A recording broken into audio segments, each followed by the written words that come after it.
Yes, so as I just said, we're thinking about the speaking section of the IELTS exam today, and in particular, part 1 of the speaking exam. So we'll be thinking about what even happens before that when you greet the examiner when you first walk into the room. We'll be looking at common topics and also the fact that there can be some unexpected topics as well, and what to do if you get a topic that you are less prepared for. And then, as I mentioned, some time for questions and answers afterwards. Okay, so by the end of this webinar, you will be able to greet the examiner and begin the test, give full answers to common Part 1 topics, questions on common Part 1 topics, answer questions using a range of appropriate tenses, and use fluency markers to deal with unexpected topics. Okay, so what happens at the start of the speaking test? Okay, so the first point that you can see here about greeting the examiner and confirming your name and the examiner checking your ID, that is what happens at the start. But just to be clear, that is not actually part of the exam itself. Okay, so when you first go into the room for your speaking exam, of course, the examiner is going to greet you first. They're going to say hello. They're going to ask you your name. And of course, you respond to that. And they need to check your ID as well. Of course, to confirm that you are who you say you are, because it's important that the person taking the test is definitely the right person. Okay, so all of that happens at the very beginning when you first enter the room, but that is not actually part of the test. Okay, the test only starts when Part 1 of the test starts. Okay. Okay, so we can see that next. Okay, so then you begin Part 1. Okay, so what happens in Part 1? So there are 3 sets of 5 questions. So in the first set of questions, you are likely to be asked questions about work, study, your home, your hometown. Okay, and then for the other sets of questions, here we've got some examples of topics that you could be asked to speak about. So these are just examples, okay? Of course, there are lots of other topics that you could be asked about, but the topics in Part 1 are familiar topics. So hopefully, these should be topics that you can speak about fairly easily. Okay, so for example, questions about your hobbies. Okay, your hobbies, your interests. Okay, what you do in your free time. Okay, could be questions about clothes. Okay, and so these examples are topics that you might think of yourself when you're preparing for Part 1 of the speaking exam. However, it could happen that you get a topic that's a little bit more unusual, maybe a topic that you haven't prepared for because it's more unusual. So some examples of unusual topics could be things like robots or flowers. Okay, so you might not have prepared for things like that. Okay, so some topics can be a little bit more unusual. Okay, let me try and move this on. Let's try a different way. Okay, here we go. Good. Okay, so thinking again about the about what happens just when you enter the room. Okay, so this is before the exam starts. just when you're greeting the examiner and the examiner is greeting you. So we've got an example here of the kind of thing that could happen then. Okay, so the examiner asks, what's your full name? Okay, so of course, they do need to know your full name in order to check your ID properly and to check that you are the person who should be doing the test at that point. Okay, so what's your full name? So you just tell the examiner what your name is, of course. Okay, so my full name's, will I attempt to pronounce it? I'll probably say it incorrectly. I'm sorry about this. Yang Huilin. Okay. What can, okay, so if you have a preferred name, then you say that. Okay, so you can call me Huilin. Sorry for my bad pronunciation if that is nothing like the way you would say that name. Okay, where are you from? Okay, I'm from Beijing, which is in the north of China. Okay, so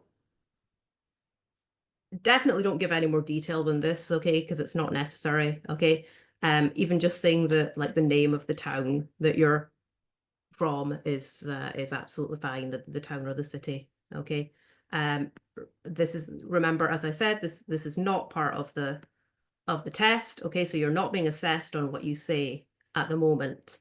And I know that some people feel, and perhaps even some people have advised you to answer questions like this by giving long answers, but there are a couple of reasons why you should not do that.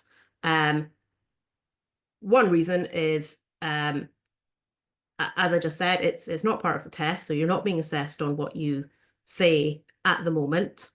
And another reason is, even if it were a part of the test, it's not normal to give answers of a great length when you're asked questions like this. Okay, so there are actually some English tests where the examiner asking your name and where you're from is part of the test. This is not one of them, okay? But there are some English tests where that is part of the test.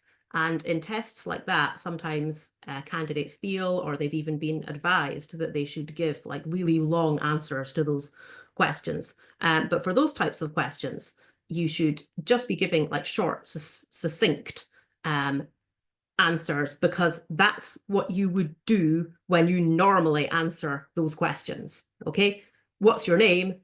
For me, my name's Gillian. Or what's your full name? In this case, okay, my name's Gillian Scott. Okay, and you don't go on and give like other information about yourself when you answer that question in a real situation. Okay, and the same with where are you from? When somebody says, where are you from? You can answer that question with one word, okay? Just the name of the town or the city where you're from, okay? It's not natural to then go on to give vast amounts of information about your town or your city, okay? You don't answer that question like that in the real world, okay? So for some other English exams where questions like this are part of the exam, even in those exams, you should just give short answers, because that's how you would answer it in the real world. And you really just want to get on to the questions where you should be expanding as much as possible and talking as much as possible.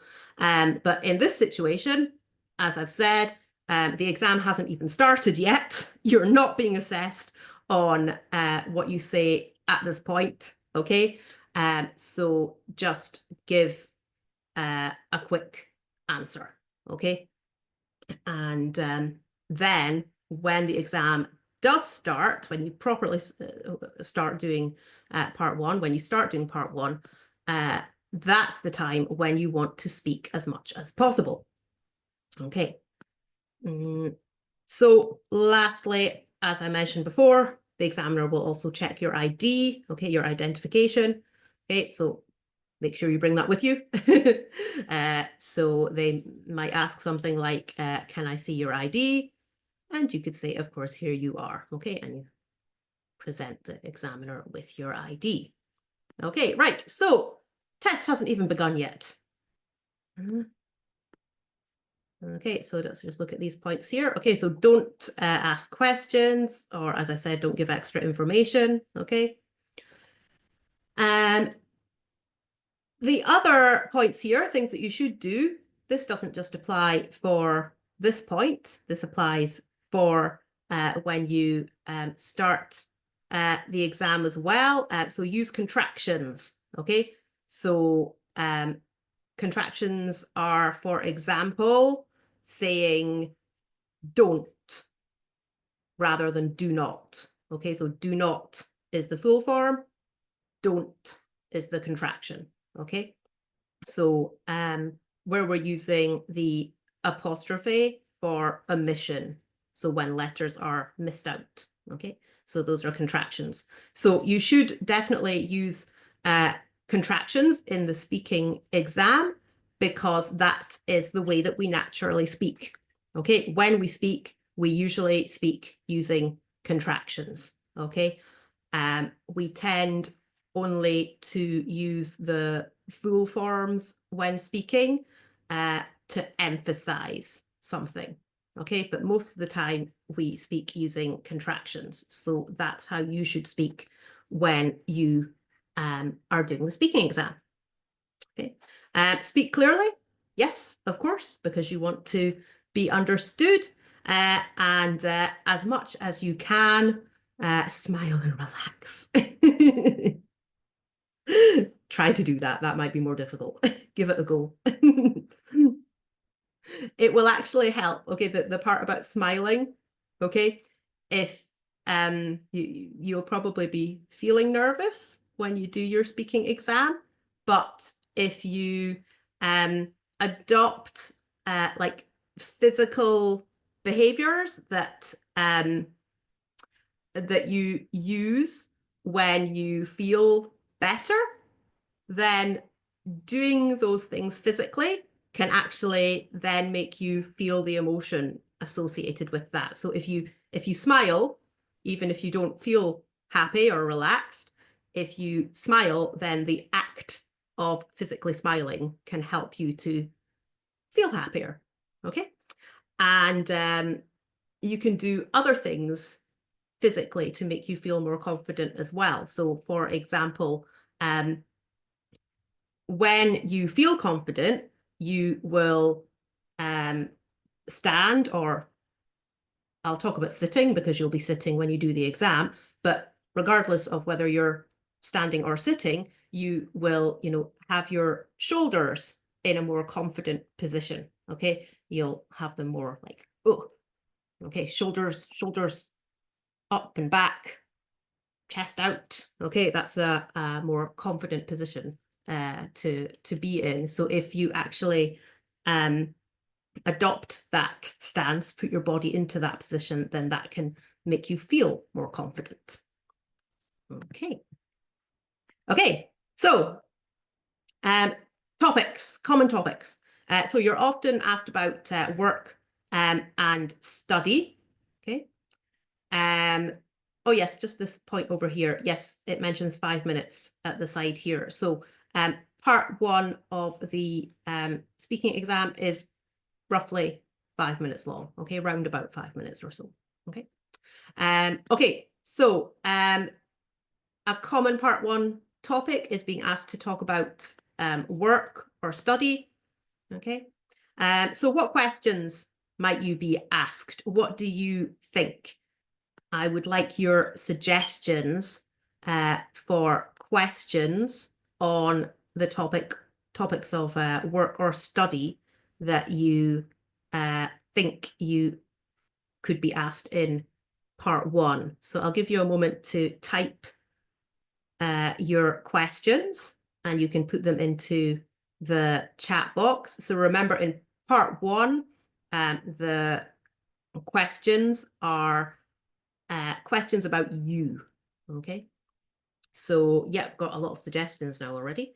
Oh, there's so many, trying to see them.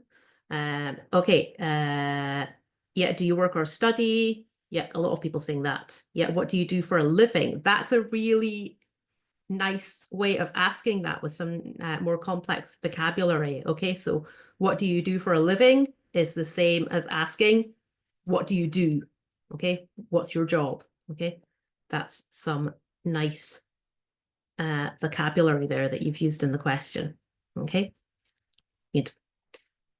Okay, so the examiner might say something like, I'd like to start by asking you a few questions about yourself. Let's talk about what you do. Do you work or are you a student?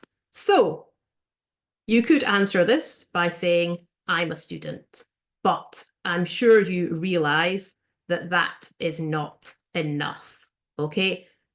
We're doing the exam now, okay? We're not just greeting the examiner before the exam starts anymore. Now we're actually doing the exam. So here you want to expand your answers as much as possible, okay? Talk and talk and talk and talk and talk. Talk, talk, talk, talk, talk, talk, talk. Okay? We use this gesture in English to show that somebody is talking a lot. So that's what you want to do in the speaking exam, okay? So next, you will see a slightly expanded answer. You can definitely still say a lot more than what you're going to say here, okay? But to expand it a little bit, you could say, actually, I'm a student. I'm in the final year of an engineering diploma at college. Once I graduate, I hope to continue my studies by completing a master's degree. Okay, so this is good. It's more developed. You could definitely still say more than this though, okay? You could give like more detail about the engineering diploma that you're studying, for example, okay? To expand it even further. Okay. Okay, another example question. Do you sometimes feel like you have to work too hard? So, for an answer, you could say, yes, I do. Of course, that's far too short though. Okay, you want to expand it more. So to expand it a little more, you could say, as a matter of fact, yes. Sometimes I do feel like I have to study too hard. We have a lot of assignments and it can be difficult to complete them before the deadline. Okay, so this example expands more, but you could still expand this further, and I would advise you to do that. So this person has just said, we have a lot of assignments and it can be difficult to complete them before the deadline. So you could go on and give an example of when that has happened to you, okay? Like, do you always actually manage to meet the deadline? Or has it happened sometime that you've handed an assignment in late? Okay, and what caused that to happen? Okay, so you can talk about things like that to expand even more. Okay, so another example question, possible question. What do you like to do at the end of the day after you've finished studying? I like watching TV. Very short again. You want to say a lot more. Well, after I finish studying in the evening, I like to relax by watching some of my favorite series on TV. It helps me unwind and recharge my batteries. Okay, so this is better. This answer is expanded more. Okay, but you can still expand this even further. So this person has mentioned, they said, I like to relax by watching some of my favorite TV series on TV. So what are those TV programs? Okay, you can mention some of the TV programs that you like to watch and say a little bit about them. Okay, what are they about? Okay, what type or what genre of TV programs are they? What are they about? What happens in them as well? Things like that. Okay. So you can still expand further, and I would advise you to do that because it's a speaking exam, so you want to speak as much as possible. Okay. So in part one, you may also be asked to talk about your hometown or the place you live. So what questions might you be asked? So again, please put your suggestions for questions about your hometown or where you live in the chat box. So I know it will just take you a moment to type. I know you're all typing now. Okay, great, we've got some now. Where do you live right now? That's nice. What are some tourist attractions? Oh, the questions are coming in quickly now. What's the best thing about your hometown? Yeah. Nice questions there. Okay, do you prefer living in the city or the countryside? Okay. Okay, yeah, what changes would you make to your hometown? Okay, right, lots of nice questions. Okay, there's loads of them coming in too quickly for me to read now. Okay, good. Right, nice questions there. Good suggestions. Well done. Okay. Okay, so thinking about talking about your hometown or where you live now, we're going to look at some vocabulary that could help you to do that. So we've got four categories here in this table: housing, shopping, transport, and culture. And you're going to see some words or phrases that you could use to talk about these different areas, and you need to decide which part of the table to put them in. So I need to remember which order they go in now. Obviously, traffic congestion is going to be the first one. That goes in transport. I'm not going to ask you that because I just need to check which order they go in again.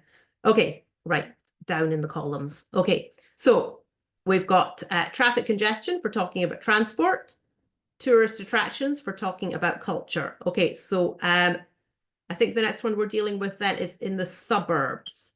Okay, so what is the best category from the table for this phrase, in the suburbs?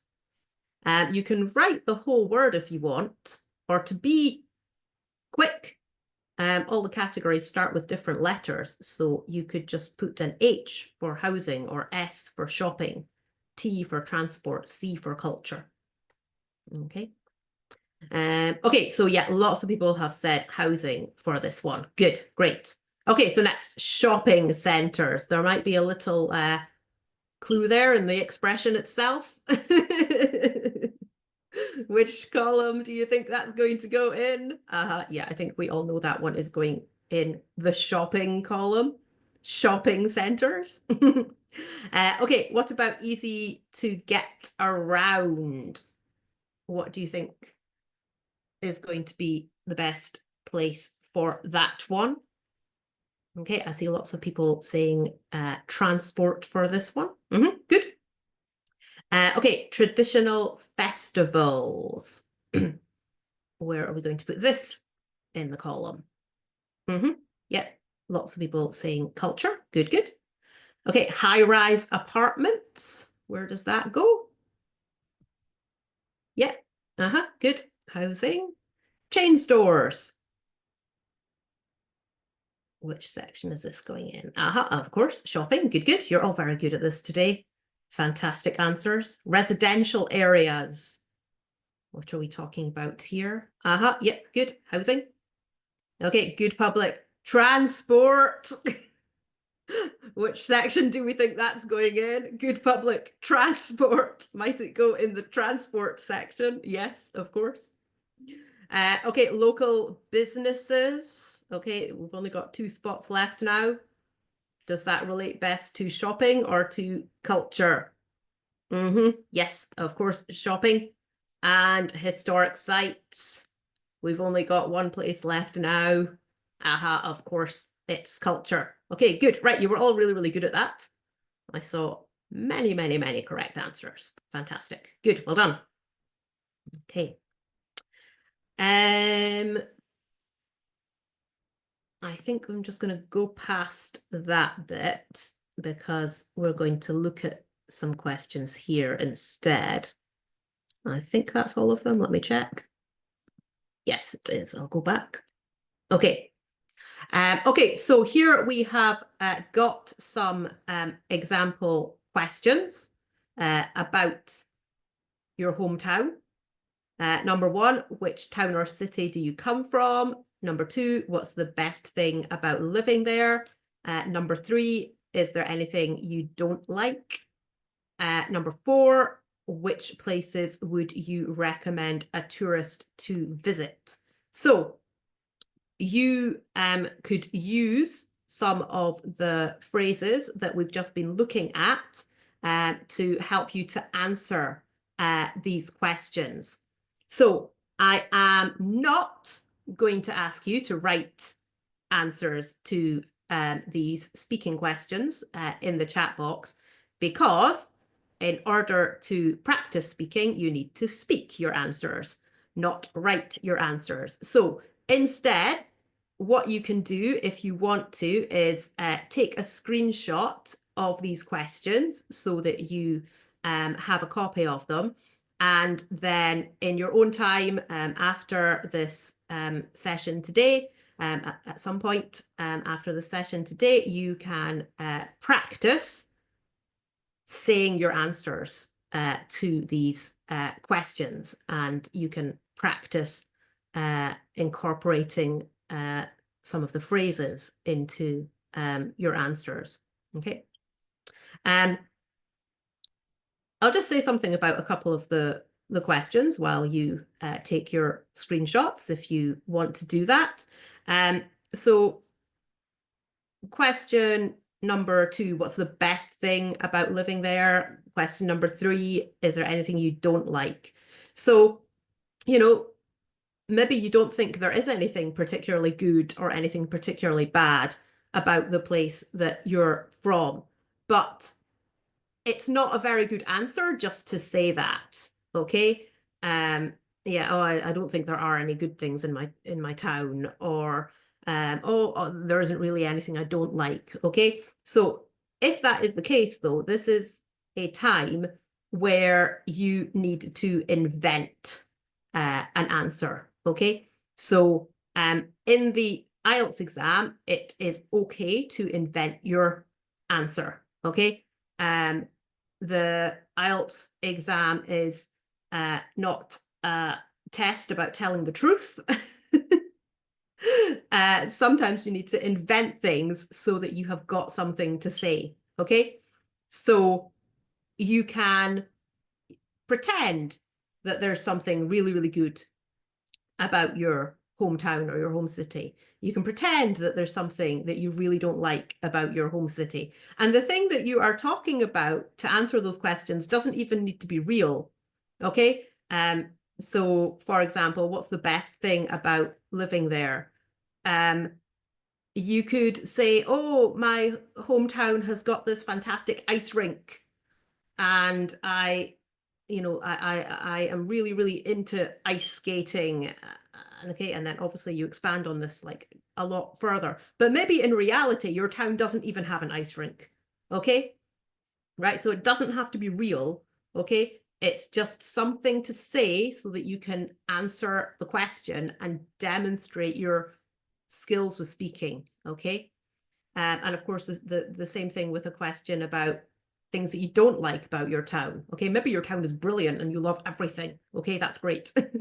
Okay, but you can't just, you can say that, but it's going to be a very short answer, and it doesn't give you the opportunity to demonstrate your ability to speak and to demonstrate your vocabulary and your grammatical range. Okay, so you need to invent something. Okay, just, you know, and you can plan for things like this before, okay, because you know that your hometown is something that you might be asked about, so you can think about what you might say to questions like this beforehand, okay, so you're not having to do it at the time on the spot.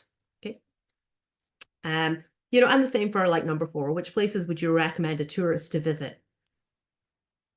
You know, so again, if you don't really like your hometown, then your real answer might be something like, well, actually, I wouldn't recommend anybody to come and visit here. And that's fine. Okay, you can say that, but then your answer is kind of finished. I mean, you could actually expand more on that, which would be good. Okay. Yeah, actually for that one, you could go on and expand on that more and talk about why you don't think anybody should come and visit your town. Okay, and it's okay to do that as well. Okay, so you could take that approach to answering that question, and in that case, you might have more to say actually. Okay, but alternatively, just invent something. Okay, find out what tourist attractions there are in your town, because often we don't know this. You know, we go on holiday and we visit tourist attractions, but we don't go to tourist attractions in the place where we actually live, so we might not know what they are. Okay, so you know, being asked about your hometown is something that you know, is a possibility in the exam. So you know, you can find out what the tourist attractions are in your town, so you can talk about those if you're asked about them, or invent some pretend tourist attractions in your town, so you can talk about those invented or pretend tourist attractions if you're asked about them. Okay, and it's totally fine to invent things. Okay, the examiner is not going to come to your town after the exam and check whether or not what you said is true. Okay, and then, oh, this isn't true, I'm going to give them a lower score. Okay, that doesn't happen. Okay. The examiner doesn't care whether you're telling the truth or not. The examiner is only interested in your speaking. Okay. Okay, so let's think now about leisure activities, as it says here. Okay, so the examiner might say something like, let's talk about leisure activities. What's your favorite leisure activity? How long have you been doing this activity? Okay. What did you enjoy doing in your free time when you were a child? Do you think you'll start a new hobby one day? Okay.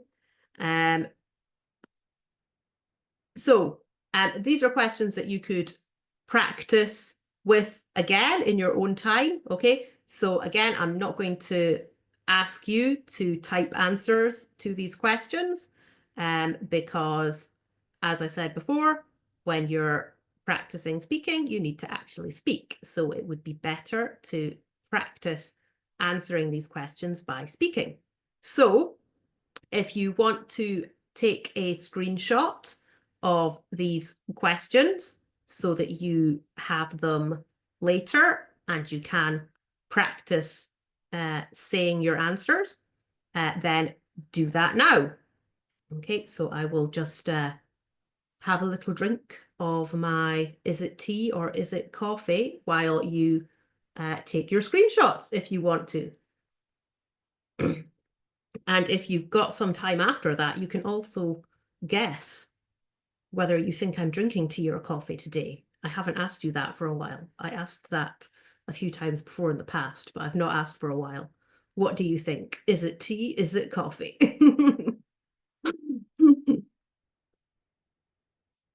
And I'm just doing this so that those of you who want to take a screenshot have some time to do it. Ooh, some people are saying tea, some people are saying coffee, and some people are saying wine. And water as well. Okay. So this one is coffee. And I might have told you before that I like my flavored coffees and also my flavored teas. So today's flavor is I'm trying to remember exactly what it is. It's like a nutty flavor and also a toffee caramelly flavor as well, mixed together. So that's quite nice. Okay. Okay, right. So we're just going to go past these next bits. We'll get on to the next slide. Okay, so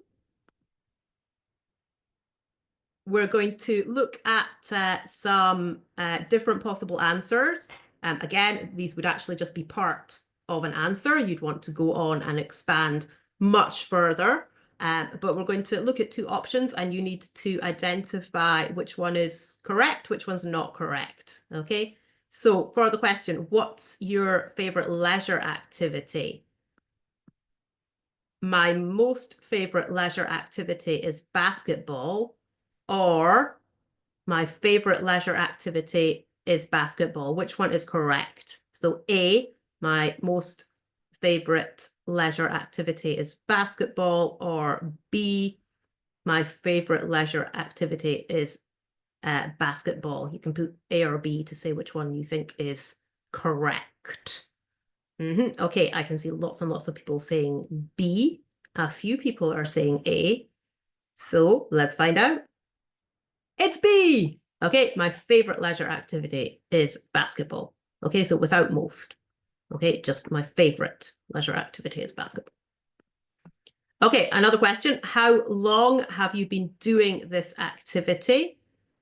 So which one is correct? Either A, I've been playing basketball for 6 years, or B, I've been playing basketball since 6 years. Which one is correct?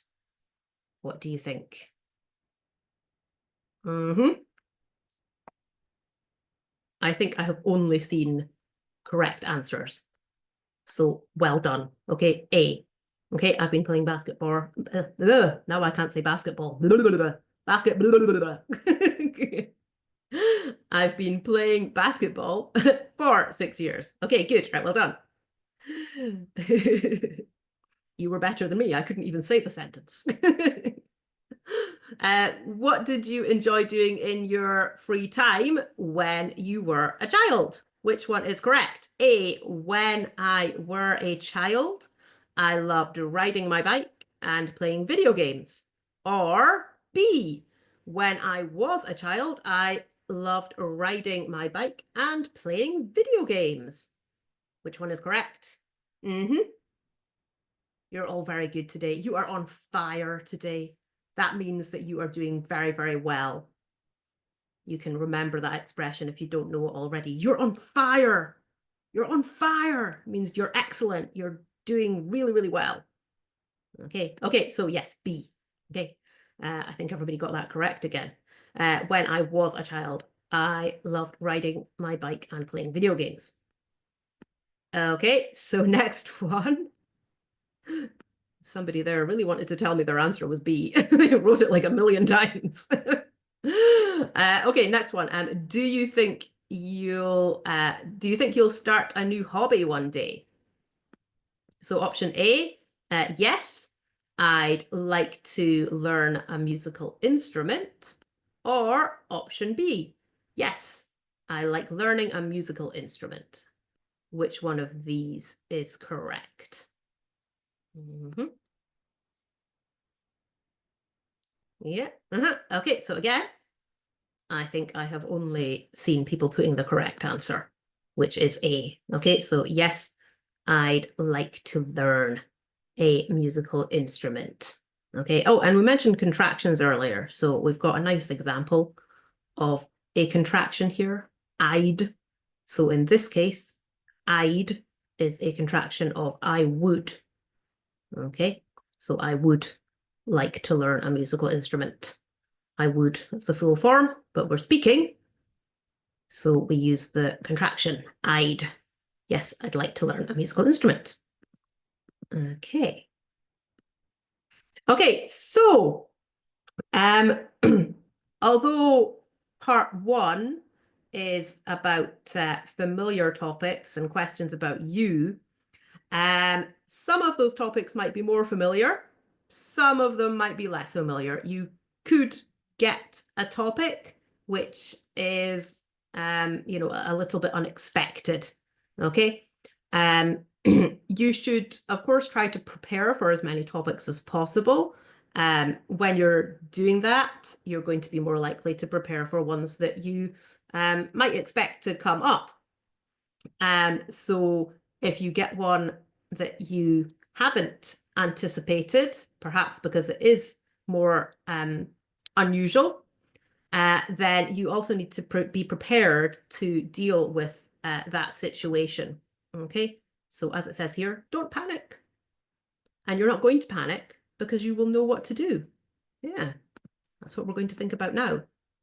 Okay, so what you can do is use some expressions that allow you to buy time. So when we're talking about buying time, we mean that using these expressions give you some time to think. Okay, not a lot of time, admittedly, okay, but they give you more time than if you don't use these expressions at all, because if you don't know any of these expressions, you'll have zero time to think, okay? But you can use some expressions like the ones you're going to see on the screen now. That's a good question. Well, I'd have to say that, in my view, I've never really thought about that before, but I'd say, well, in my opinion, to tell you the truth, I think that might be the last one. Yes. Okay, so these are examples of thinking time expressions. So they're being referred to on the slide as like fluency markers. I call them thinking time expressions. They're called that because they are expressions that give you time to think, okay? So it's a good idea to learn some expressions like this and to practice using them a lot so that you can say them automatically without having to think about the words, okay? And you need to be able to say them automatically without having to think about the words, because while you are saying these things, you're going to be thinking about something else, okay? You're going to be thinking about what to say when you get to the end of the expression, okay? So these are thinking time expressions. You learn them really, really well. You can say them automatically without thinking about them, so you can think about what to say next, okay? So you get a little bit of time to organize your thoughts in your head, think up some ideas so that you can say something to answer the question, okay? So learn some expressions like this and practice using them so that you're really, really familiar with them. So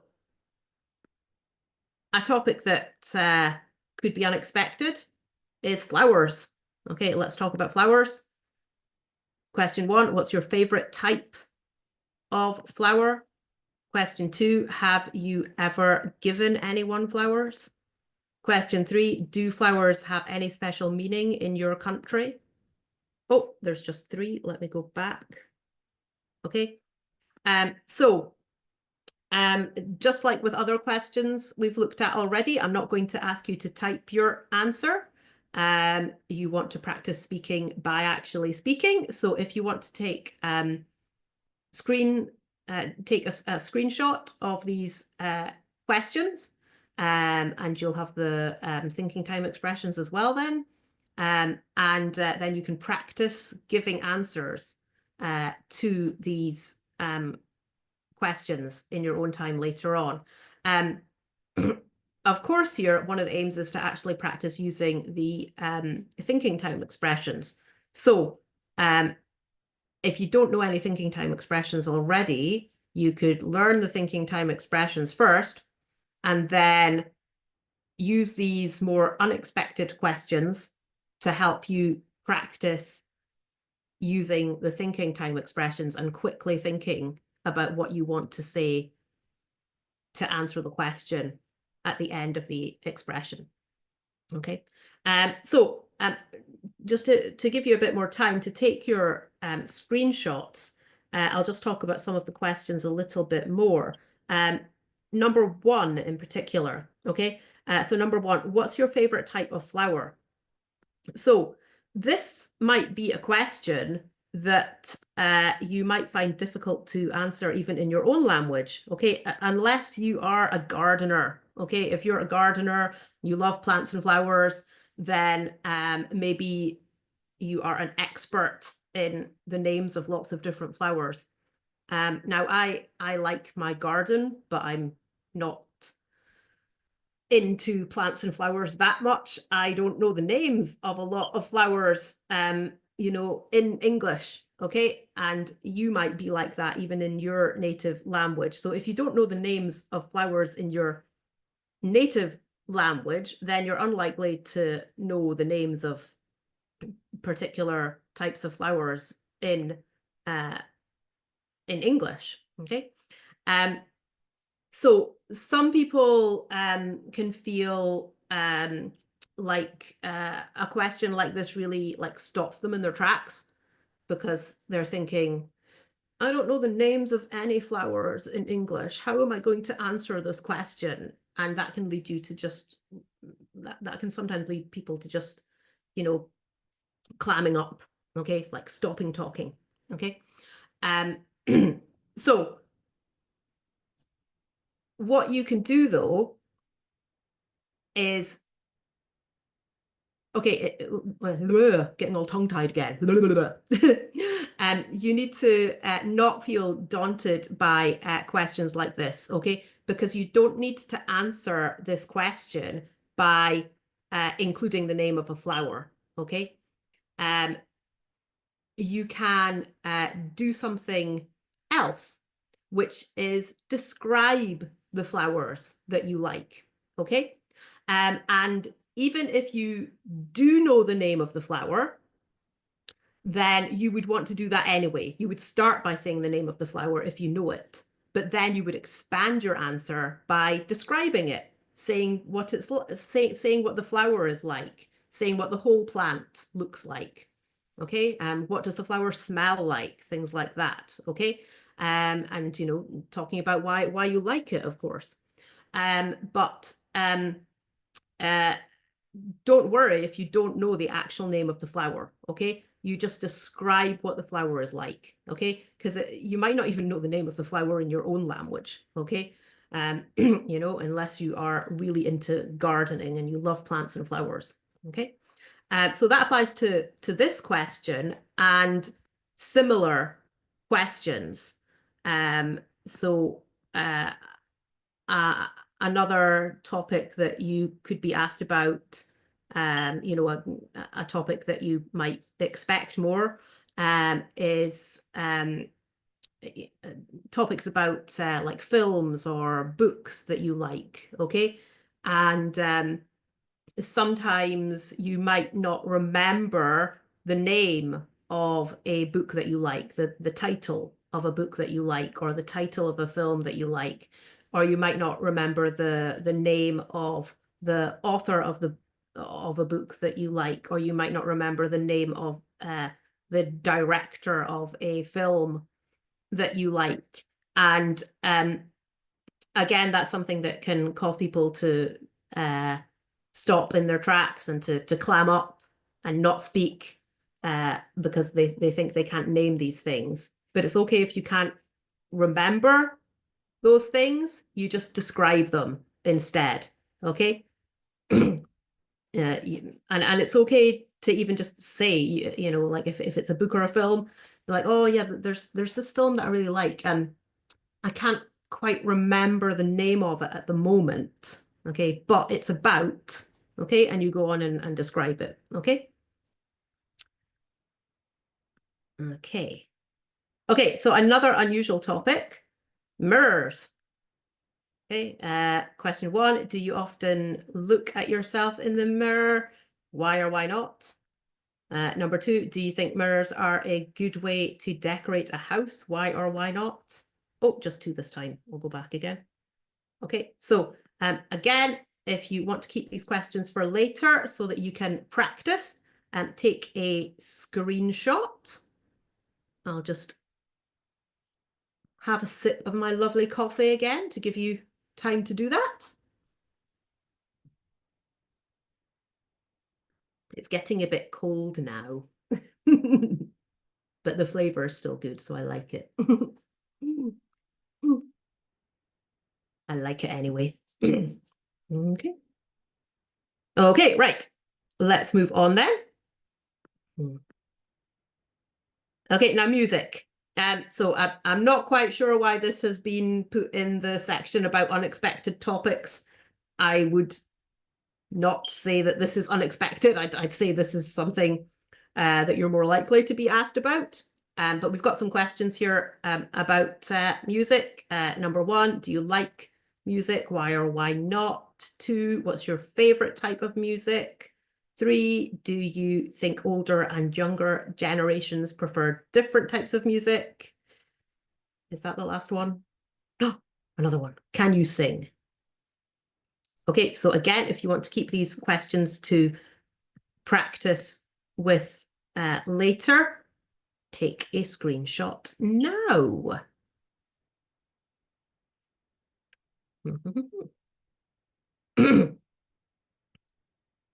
Okay, just giving you a moment to take your screenshot if you want to do that. And I will move on very shortly again. Okay. Question 3 here, though. Do you think older and younger generations prefer different types of music? I actually think this is more like the type of question you might get in part 3 rather than part 1, because in both part 1 and part 3, the examiner asks you questions and you answer them, but the type of questions that you're asked are different. So in part 1, the questions tend to be questions on familiar topics. So hopefully they are questions that you can answer quite easily, and they're questions about you as well. Okay, so that's something that hopefully makes them easier to answer as well. But in part 3, the questions are more general. They might be questions about, your country or people in your country in general, or questions where you have to like think a bit more deeply about things, that it's not just about, you, it's about things more in general and things in a deeper sense as well. So actually number 3 here, I'd say is perhaps a bit more like a part 3 question rather than a part 1 question. Okay. Anyway. So let's just go over what we've been thinking about here. So at the very start, this is before the exam begins, you'll be greeted by the examiner, of course, greet the examiner back, and the examiner will check your ID, your identification as well. Okay. Remember to develop your answers. Okay, so you should speak as much as possible. Okay, just talk and talk and talk and talk and talk. Okay. Don't worry if the examiner stops you. Okay, that's absolutely fine. Okay. There can be like many reasons for the examiner to stop you. The examiner will be keeping an eye on the time. They'll be checking the time. So the most common reason for the examiner to stop you is just like it's timing reasons, okay? Because it's time to move on, okay? But it's not your job to think about the time. That is the examiner's job. So you should speak as much as possible, develop your answer as much as possible so that you can demonstrate your speaking skills, your speaking ability, your range of vocabulary, your grammatical range. Okay, the way to do all of that is to speak as much as possible. Okay, and don't worry if the examiner stops you. Okay. Just to be clear though, although I'm saying you need to speak as much as possible, what you're saying does need to be relevant to the question that you're asked. Okay. So you develop your answer. The question is the starting point. You respond to that, and you continue to develop it by saying things that are still relevant. Okay. You don't want to be talking about something completely random that's not related to what you've been asked, okay? What your answer needs to be relevant, okay? It's a good idea to, be familiar with topics that you are likely to be asked about, okay? And prepare for those topics, okay? But also be prepared for the fact that you might get a topic that you weren't expecting, something that you haven't prepared for. So to deal with that situation, to cope with that situation, it's a good idea to learn some thinking time expressions and become really automatic in using those expressions so you can say them without thinking about them, so you can focus on thinking about what you're going to say to answer the question after you have finished saying the thinking time expression. Okay.